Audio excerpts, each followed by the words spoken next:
Page 17. Skill.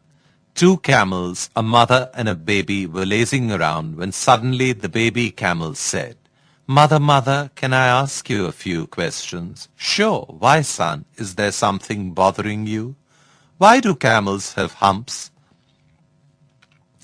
"Well, son, we are desert animals. We need the humps to store water, and we are known to survive without water." "Okay," said the baby. "Then why are our legs long and our feet rounded?" "Son, obviously they are meant for walking in the desert. You know, with these legs I can move around the desert better than anyone," said the mother proudly. "Okay, then why are our eyelashes long?" "Sometimes they are bothering my sight," said the baby camel. "My son, those long, thick eyelashes are your protective cover. They help to protect your eyes from the desert sand and wind," said the mother camel with eyes brimming with pride. "Baby, I see. So the hump is to store water when we are in the desert. The legs are for walking through the desert, and these eyelashes protect my eyes from the desert sand. Then what the hell are we doing here in a zoo?" Moral: God has endowed special characteristics on every living being on earth. If they are not effectively utilized, they will be wasted. Page 18. A wise fisherman. A businessman was at the pier of a small coastal village when a small boat with just one fisherman docked. Inside the small boat were several large yellow fishes. The businessman complimented the fisherman on the quality of fish and asked how long it took to catch them. The fisherman replied, "Only a little while." Businessman then asked, "Why don't you stay out longer and catch more fish?" The fisherman replied, "I have enough to support my family's immediate needs." Businessman then asked, "But what do you do with the rest of your time?" The fisherman said, "I sleep late, fish a little, play with my kids, take a stroll into the village each evening with my wife, and play the guitar with my friends. I have a full and busy life."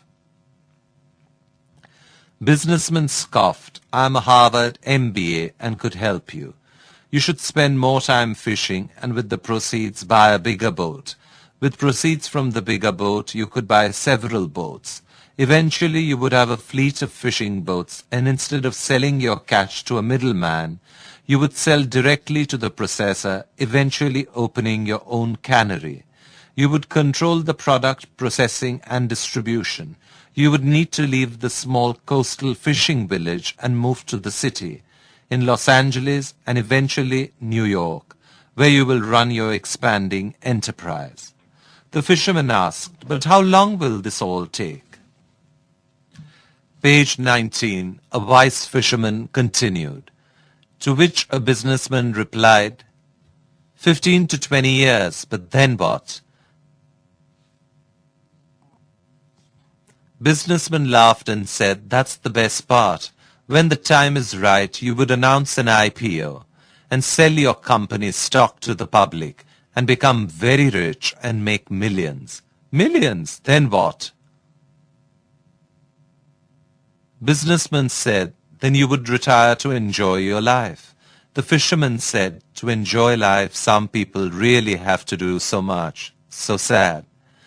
We worry about tomorrow, missing the joy of today, troubled about what may happen, but tomorrow may not come our way. Life's pathway is never uncertain.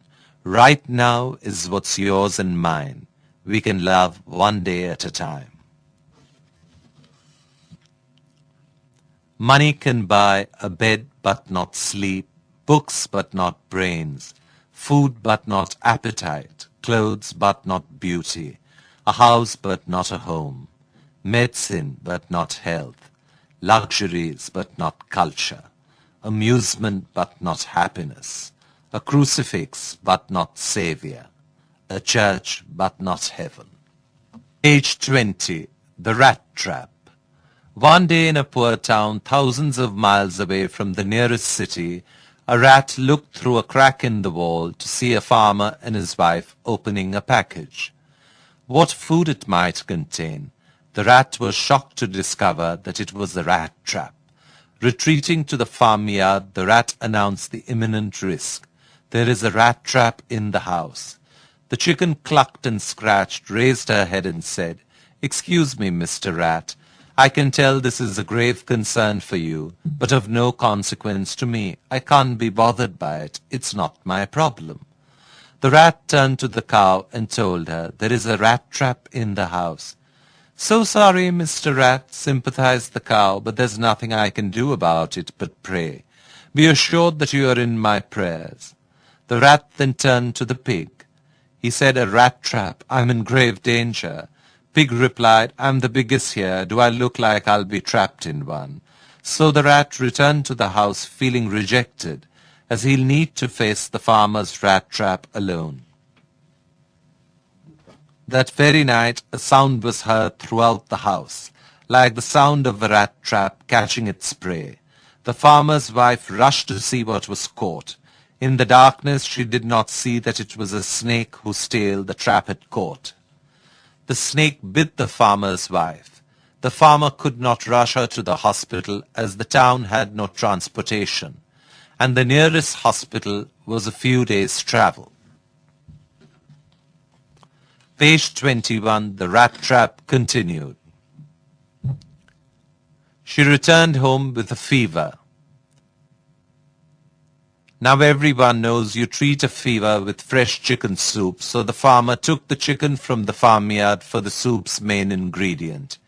His wife's sickness continued, therefore friends and neighbors came to sit with her around the clock. To feed them, the farmer butchered the pig. The farmer's wife still did not get well. She died eventually, and the villagers came to her funeral. And now the farmer had the cow slaughtered to provide meat for food to all who came for the funeral. Moral: next time we hear that someone is facing a problem and we think that it doesn't concern us, let us remember the rat trap in the house, as the whole farmyard is at risk. Now some quotable quotes. Not supporting the wrong is just not enough. We will have to bear the consequences when we do not support the correct.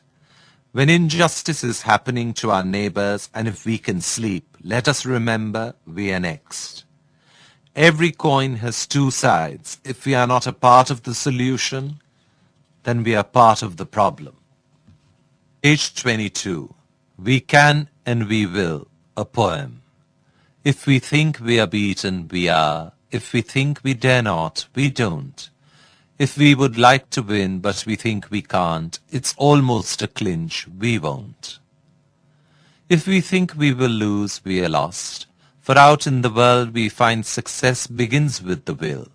It's all in the state of mind. For many a race is lost before even a step is run, and many a coward fails before his work begins. It's not only our talent or the gifted birth, it's not our bank book that determines worth, and it isn't in the color of our skin, it's our attitude that lets us win. Let us think good and our deeds will grow. If we think bad, we will fall behind. Let us think that we can and we will, it's all in the state of mind. Life's battle don't always go to the stronger and faster man, but sooner or later the man who wins is the man who thinks he can. We can and we will.